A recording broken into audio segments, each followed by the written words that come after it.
We'll guide you through how to add FFmpeg overlay effect. If you find this helpful, don't forget to like and subscribe.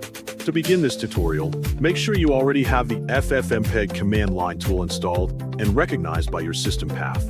Open your File Explorer and create a new folder to keep your project files neatly organized. Move your main video file and your round PNG logo file directly into this newly created folder, as we will use FFmpeg to apply this PNG as a watermark overlay on the video.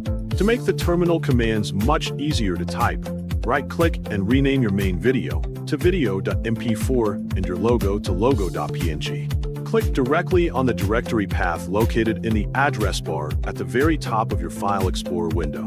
Type CMD directly into the address bar and firmly press Enter to immediately launch the command prompt exactly in this folder location. Begin actively building your command by simply typing the initial input code that you can clearly follow from the screen to successfully set your main video as the first input source. Add a space and smoothly type the next segment shown on screen to perfectly set your transparent watermark image exactly as the second input source today. Add another space and safely type the filter command you see to tell FFmpeg that we are properly combining two visual layers together.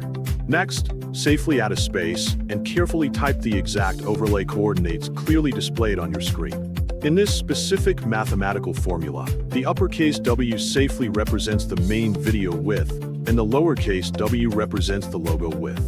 The -10 creates a nice 10 pixel gap from the right edge, and the :10 creates a 10 pixel gap from the absolute top edge.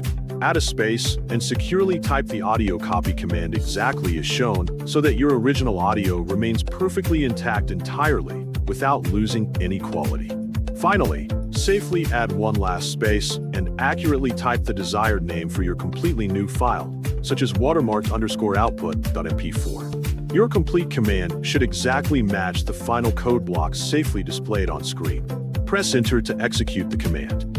Wait patiently for the scrolling text to completely finish processing every single frame, and then carefully check your folder to see your successfully watermarked video.